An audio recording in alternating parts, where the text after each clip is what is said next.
The New York Region 1 Parent Training and Information Center Collaborative Advocates for Children of New York, INCLUDEnyc, the Long Island Advocacy Center, and Sinergia, in partnership with Community Inclusion and Development Alliance, the Chinese American Planning Council, and the New York DeafBlind Collaborative, are proud to present Candid Conversations, Handing Over the Reins. Part 2, Independence and Advocacy. What does independence mean to you? Independence is relational, relational to an environment, relational to the people within environments, to the activity, to the purpose of what you're doing, why you're there, when, and that in general, for people like Jack, and I'll just talk about Jack, how I see that is him being intra and interdependent, meaning being as independent as possible on his own. And sometimes that includes getting help from others. And in a perfect world, it means him doing everything that he can on his own and getting support with all else. And that's not just physical, that's also cognitively thinking things through and trial and error. And it requires, I'll go back to this as a parent, letting go and letting him take risks and letting him do things that intellectually scare the heck out of me. And yet intellectually, I know that is the only way he can grow is by doing things and learning from them and what works and what doesn't, and ignoring the fear in my heart sometimes. I think that the idea of independence needs to be unique for families because the cultural background must be taken care of, part of the conversation. You need to take into consideration our cultural background, our upbringing. Especially as, for example, we are a minority family, we're immigrants, and I was raised with different values and different approach. I'm from South America, and we have very clear guidance in terms of when our kids and when we are considered adults in our countries. That doesn't necessarily translate here in the United States, right? Here is more an individualistic culture, and it creates some clashes between how I want things to be done and how the things that have been offered to my kids outside home.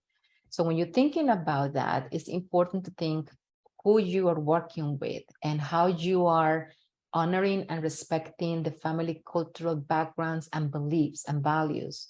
So for us, independence, it doesn't go with an age. Just because you're 18, it doesn't mean necessarily that you're independent, or doesn't necessarily mean that you're going to stop hearing to what your family is telling you. On the contrary, is when you need probably a little bit more support because you're about to navigate the real life, right? When I say the real life, is outside of the comfort and the nurturing environment from school or a structured environment.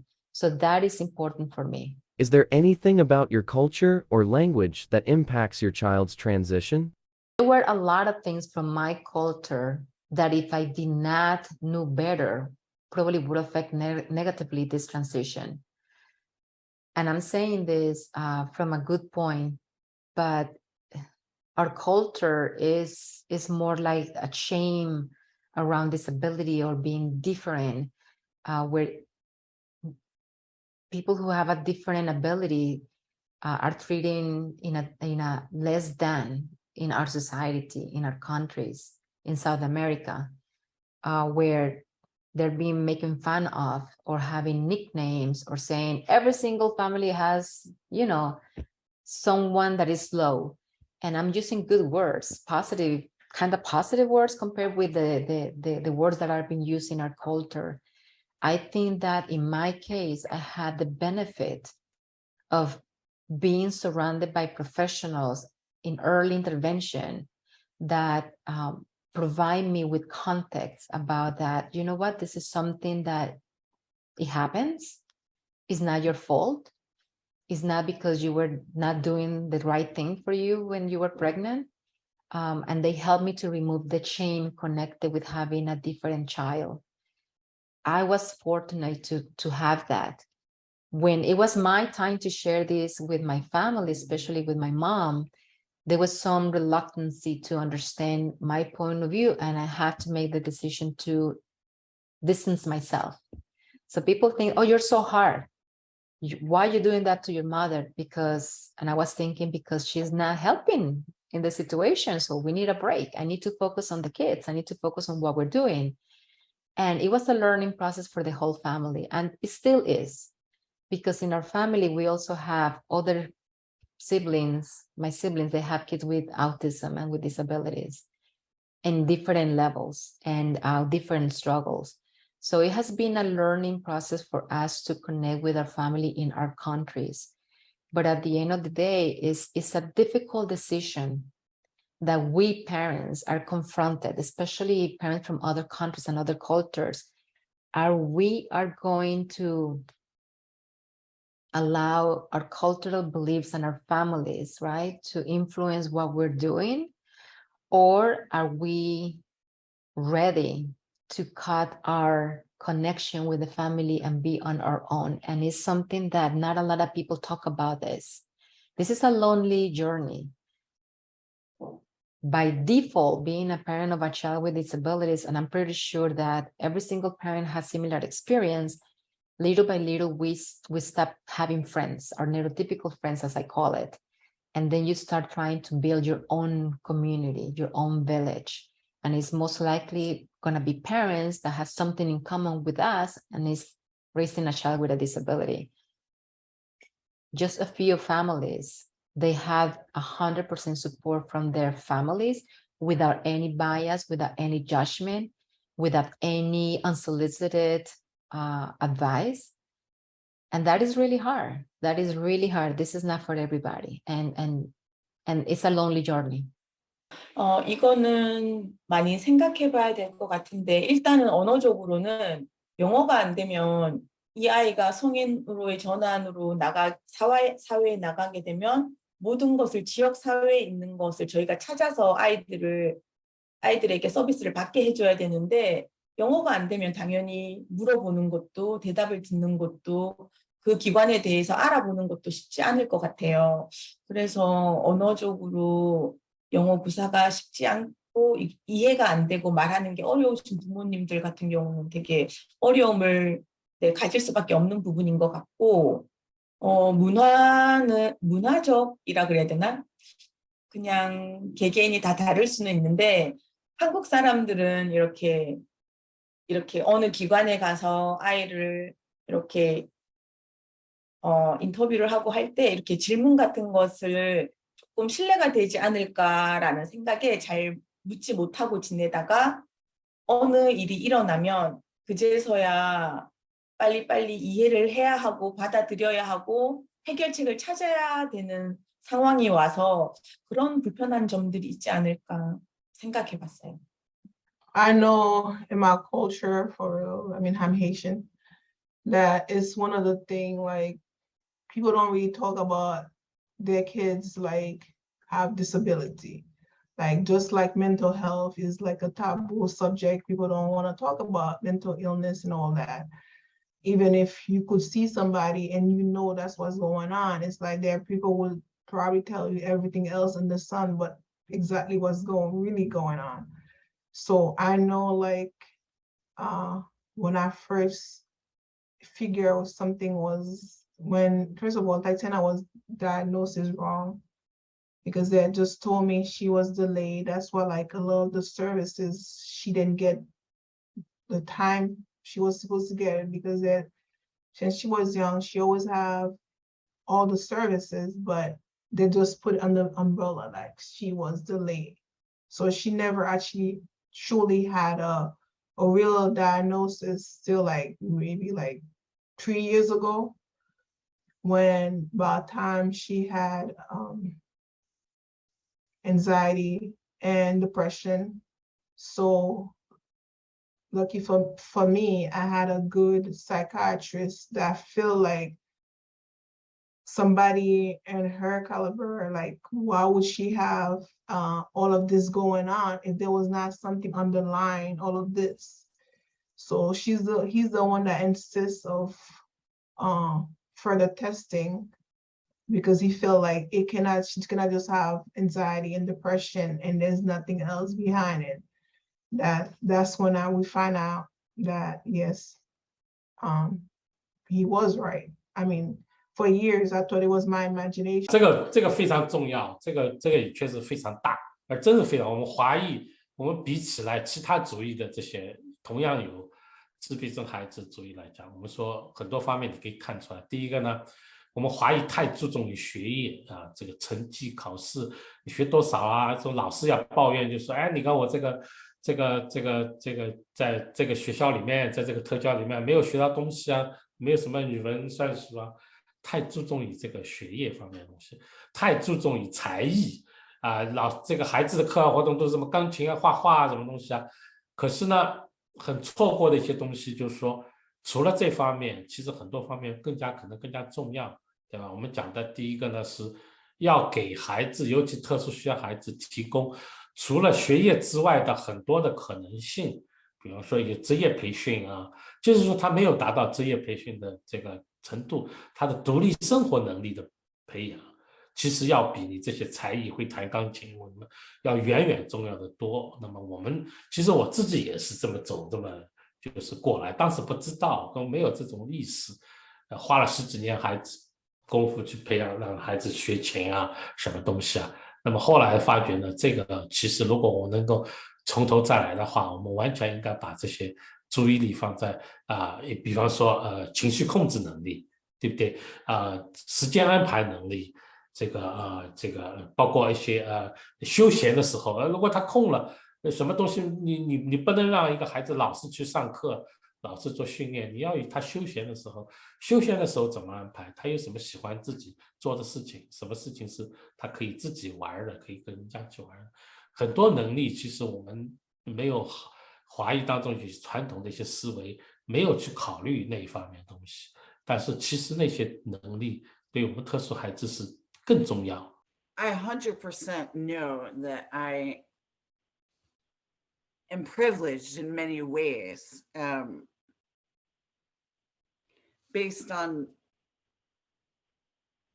the color of my skin, the extent I'm formally educated, my lived experiences, which include in the past being a teacher and the last 12 years being a professional in this space, which one gives me access to people and information that directly will impact outcomes for Jack.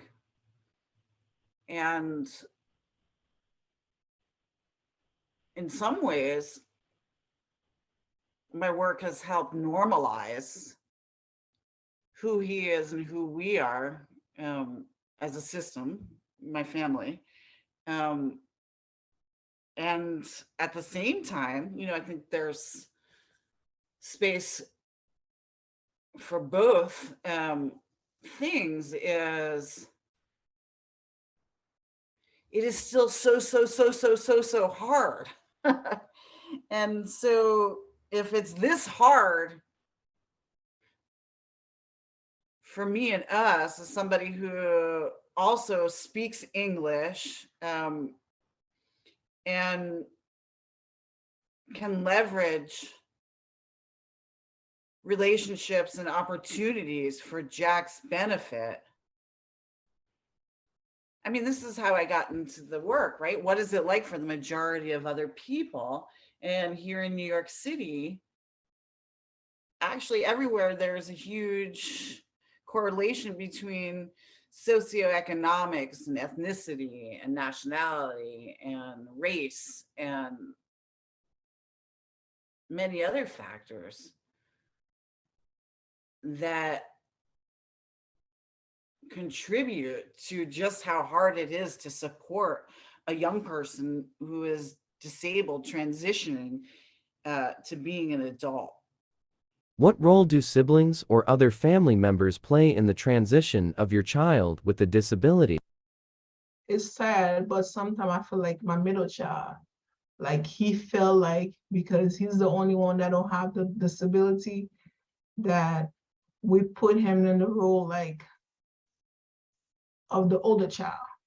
Like, and I feel like I didn't just recently I found out like even his own mother was putting him in that role.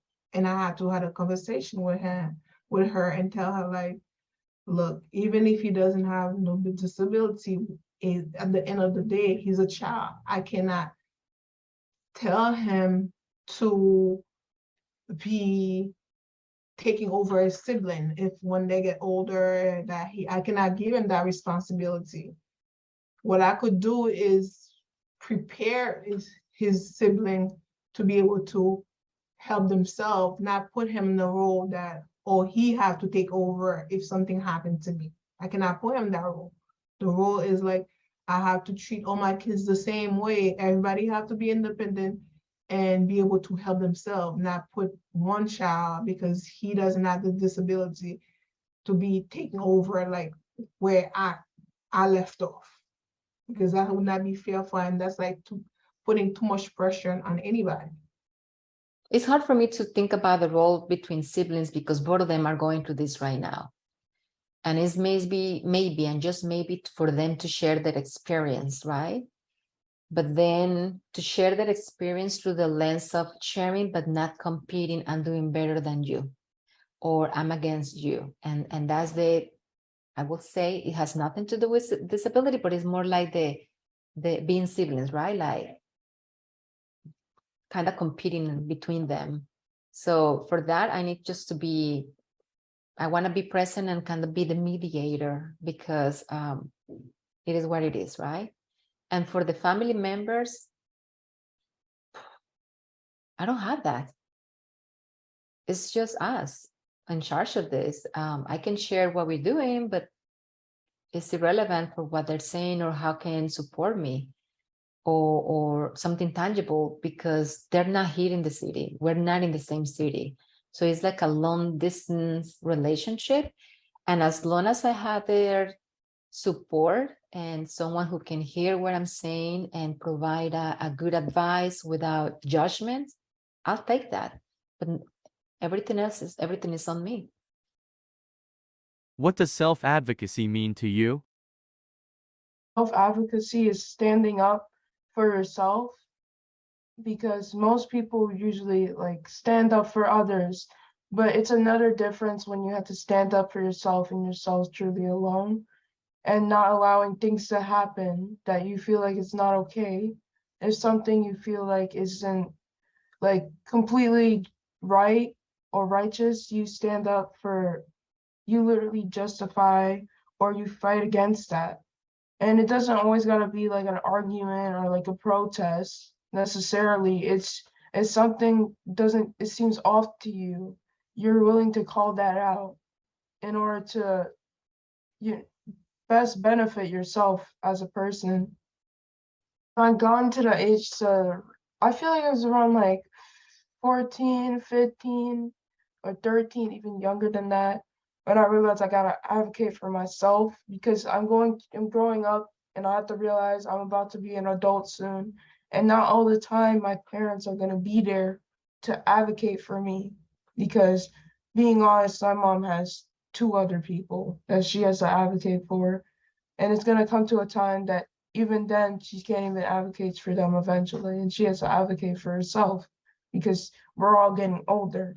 So I feel like I have to learn on my own behalf at that point when I'm getting closer to 18 times.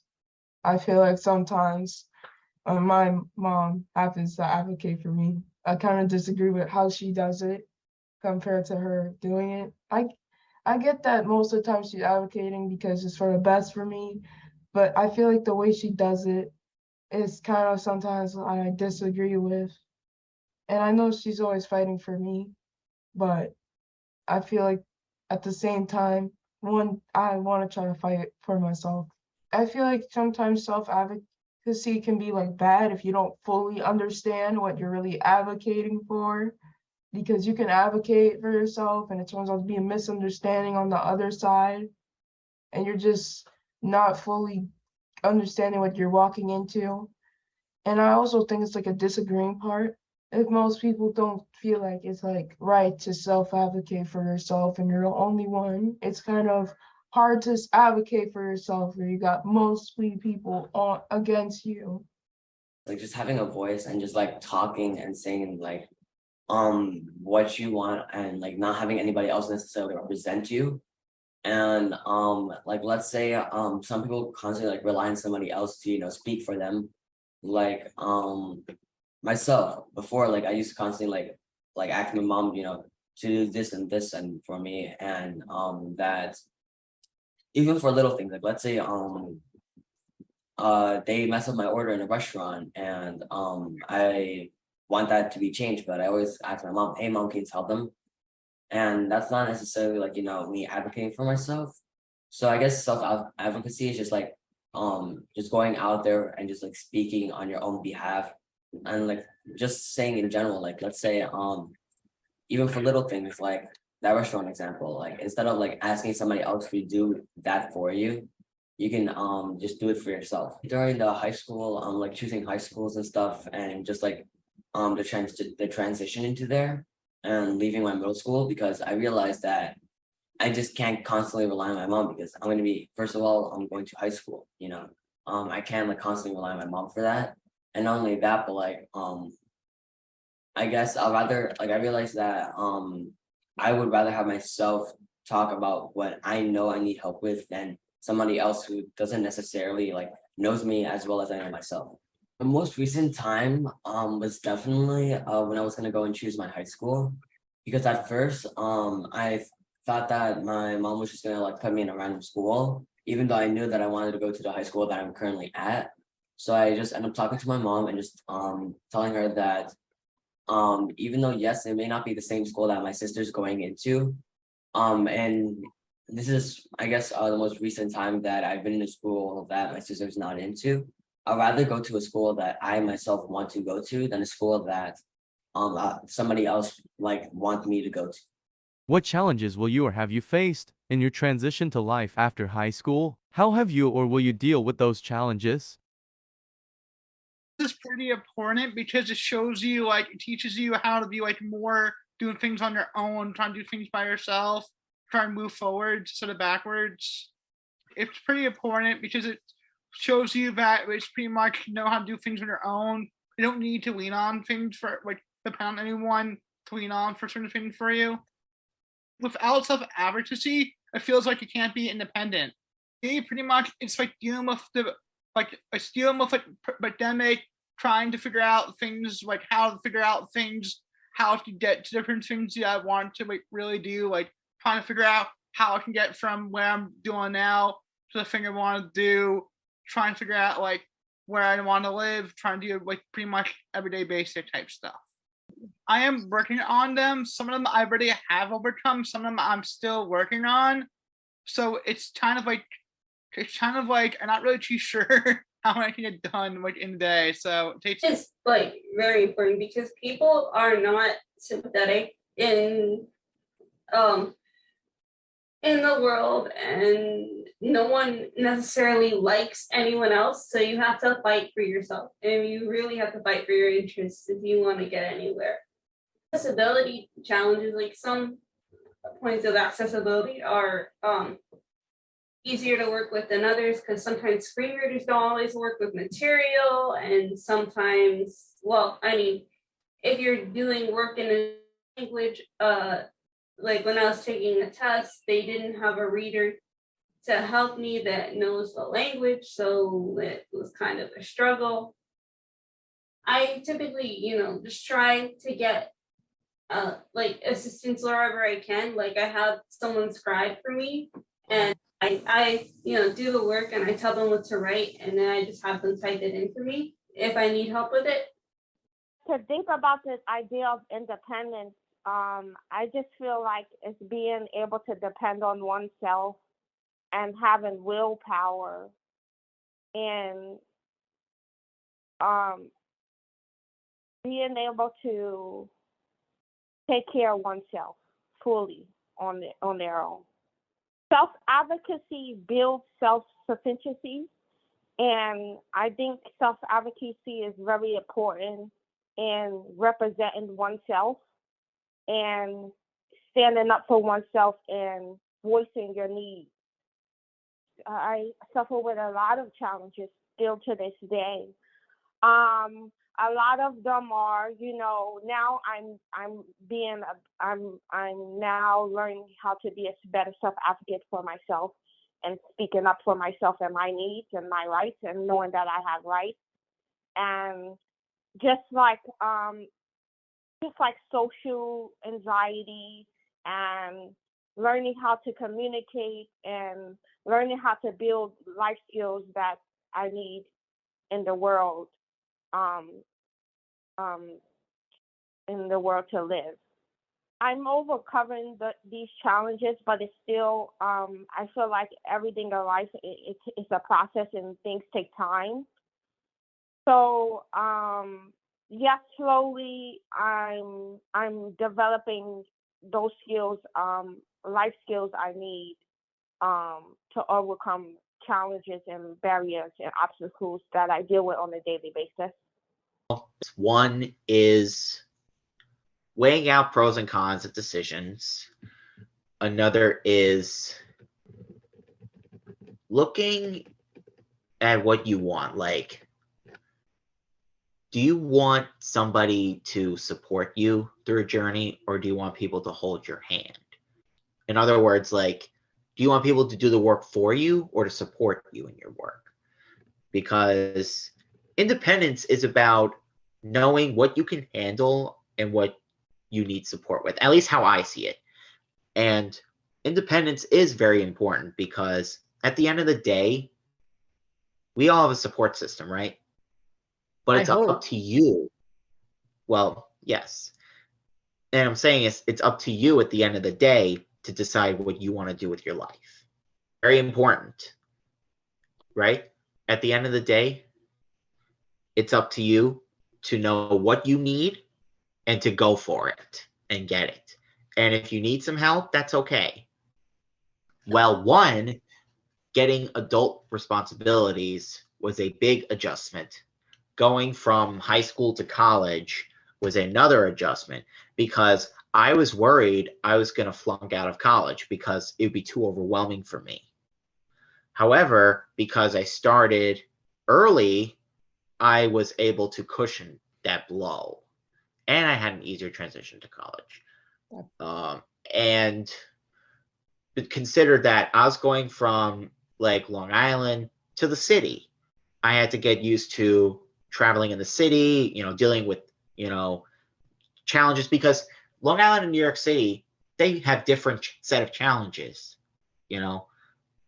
and it was a lot to get used to, and it's like to myself, it's not like I go into the city for leisure. Oh, just because I've done that means I can handle daily city life. I wasn't ready. I wasn't fully ready. Let's put it that way. I had to work in the city. I had to go to school in the city, during late nights. That was another big adjustment. Going out late at night more often in the city. Just doing it. Going into the city, just doing it. And tell myself, all you can do is just grow from every day, every experience that happens. And look for ways to learn and grow and understand what my passion is and what my end game is. Being independent means that you're like living on your own. It's like you want to make different choices and making decisions about what your life is going to be like. And I feel like it's very important because you're the person yourself that it's up to you that you can make these choices to live a happy life and do what you really want to do with your passions. I feel like being independent is very important for my life because I know I have the capabilities to be independent despite my disability, and I know I have the potential to do so many great things in my life. Self-advocacy is very important because once you leave high school, nobody's going to be there to advocate for you for your needs and your accommodations of what you really need to be successful. So you're literally on your own when you go to college. So that's when you start becoming a self-advocate for yourself to get what you need in order to succeed in college and in your life. There are some challenges, like for example, like when I'm in the process transitioning out of high school, it's really, really challenging for me because I've been in the same school for like 7 years, knowing the same people, knowing who I can reach out to if I need any help. And the fact that I'll be leaving the school and leaving all these people behind, it gets really anxiety inducing because you don't know like who you can reach out to once you leave high school.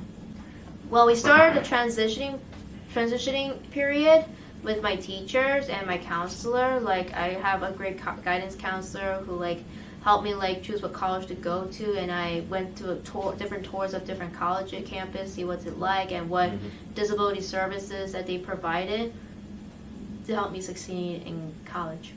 Well, there are stuff that in high school I should have known, like so many organizations. I should have reached out to all these different organizations that could help ease my transition out of high school easily, besides just seeing a therapist and finding a therapist who I could reach out to for weekly counseling, and knowing that you're on your own, your service gets taken away that you had in school.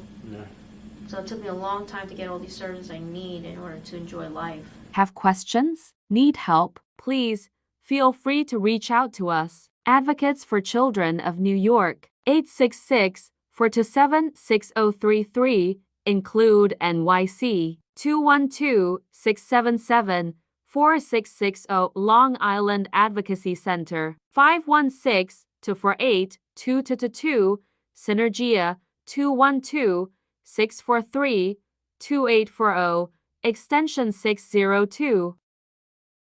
Chinese American Planning Council CPC, 718-224-8197, Community Inclusion and Development Alliance CIDA, 718-358-8899, New York DeafBlind Collaborative, 718-997-4856. On behalf of the New York Region 1 Collaborative and our fellow partners, thank you for watching.